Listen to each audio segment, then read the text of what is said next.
бораи мактабҳо мо гап задем, дар бораи атаплениҳош гап задем, ана гармиҳо гап задем, гуфтем ки чанд бор ки мисол гирем ана батареяҳоро киҷо кардем баридем, ки фурӯхт, ки ҷавоб мета, ки чӣ кор мекунад, дар ин бора ҳамаш бигем ки мо суҳбат кардем чанд бор. Ва аммо мутаассифона як интервю тамошо кардам охирон бор, муовини ана вазири муавриф як занак, номаш аз хотирам рафт, дар радиои Озодӣ интервю дод. Бениҳоят як интервю аҷиб буд. намедонам ё ино фикр мекунанд ки ҳамин мардум гул аст, яъне ки нофаҳм аст. ҳар коре ки мо бигем ё қабул мекунад мардум, ё ин ки дигар виқт надора, маҷбур аст ки ҳамин гапа бига. аз ҳама аҷибис ин аст ки вақти савол метиҳад, мега ки муаллима чаро дунё, яъне ки ҳамаи кишварҳо ба онлайнӣ гузаштан дарса, яъне мега ки Тоҷикистон нагузашт. Чаро? гуфт не, мо гузаштем онлайнида. мо гузаштем, не ки хай баъзеҳо хабар наёфтанд аз ин чиз. як аҷиб. аммо гуфт агар мо гузарем, мисол гирем аксар талабаҳо шароит надоранд, амо планшет ё ин ки телефон ё ин ки компютер ки бигем интернет, яъне тасдиқ карда истодааст ки дар Тоҷикистон нест интернет. ҳамин чизо дар мушкилӣ мекашанд, пул надоранд ҳамин шароита муҳайё кунанд, мо то ки дарси онлайн бигзарем. бисёр аҷиб буд. ман иқа истодам, фикр кардам, шояд гуфтам гапи муаллима то куҷои ҳақиқат дорад ки ана мардум интернет надоранд, мардум шароит надоранд, шояд на ҳамаш гуфтем, барое ки аз ҳисоби чиз гирем, агар Тоҷикистон яъне сатҳи қашоқиш, яъне мардум нодоштани мардумаш хеле боло аст, хеле боло аст. шояд ҳар инсон худашда позволят накунад. яки аммо агар бигирем нигоҳ кунем, вақти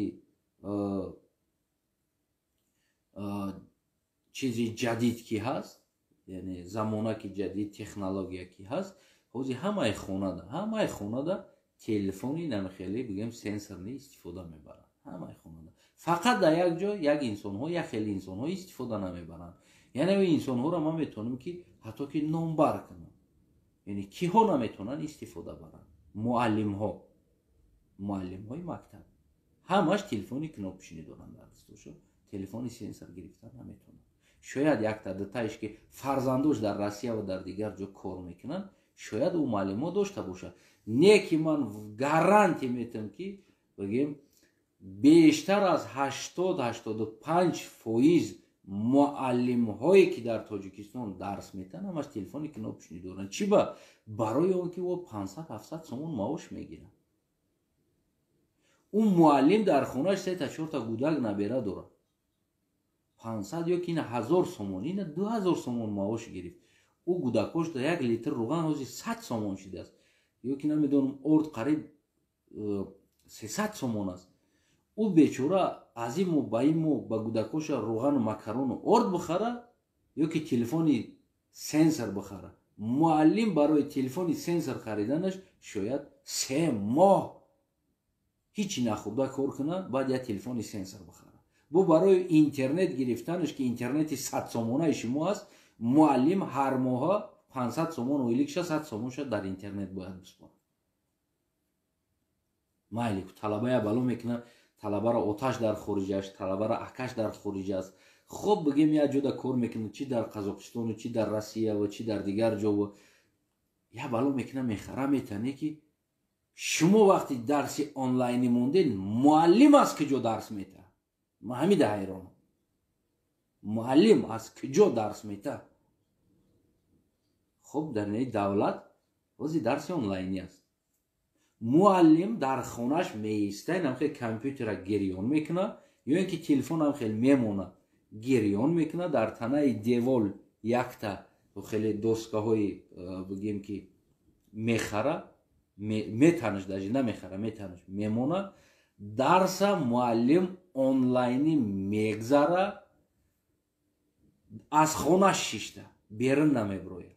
соати дарсиш гирён мекунад, группа ҳаст, группада дохил аст муаллим, гирён мекунад группа, ҳама куш мешаванд. аз он ҷумла ман хонда истодам, онлайни аст. муаллими мо аз хонаш шишта балки идора ягон ҷо намеравад, дар дохили хонаш истода ба мо дарс метаҳад ва мо инака телефона мемонем, ана ҳамин телефон қатӣ ма дарс мехонам, ягон мушкиле надорад. аммо муаллимҳои тоҷикистон ки ҷо дарс метаҳад, ҳамин телефони кнопишниш дарс метаҳад онлайни, аз куҷо дарс битаҳад? ҳозир бирен муаллимҳора коме ки ҳаст мактабда бидироен бигӯен ассалому алайкум муаллим, мехоҳам телефонта бибинам. салому алайкум муаллим, як бор телефонтона нишон медодем. ҳамаш телефони кнопишни мебироранд, ҳама телефони кнопишни дар кисаш мондаги. баъзеш ҳамура надорад, баъзе муаллимҳо ҳамура надорад.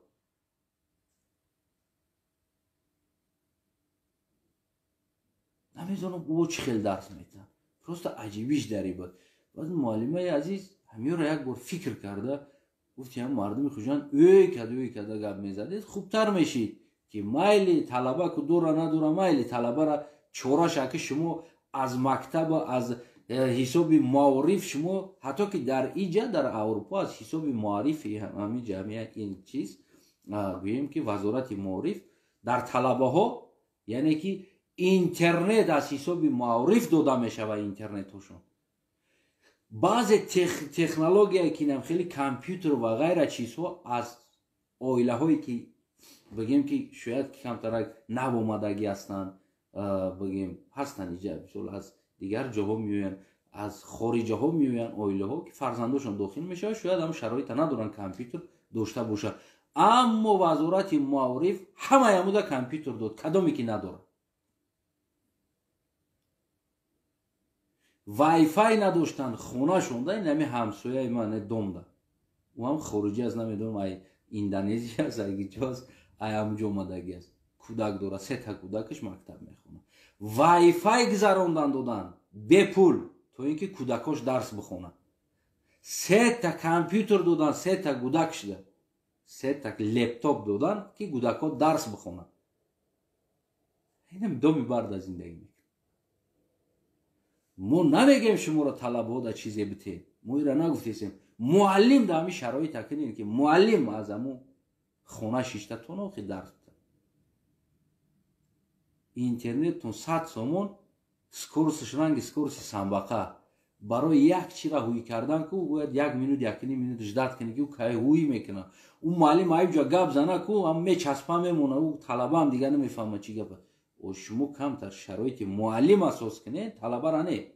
талабара падараш мекунад я балокада. 30 соли Эмомалӣ президент аст, 30 сол аст мардум худаш барои фарзандошон як балокада, ҳатто ки боз кастум буру ки Эмомалиро ҳам харида, ана ҳамун фурухтестагиша да мактабу ӯро ҳам харида кардеста, не ки ҳамун муаллим чӣ кор кунад? чӣ кор кунад муаллим?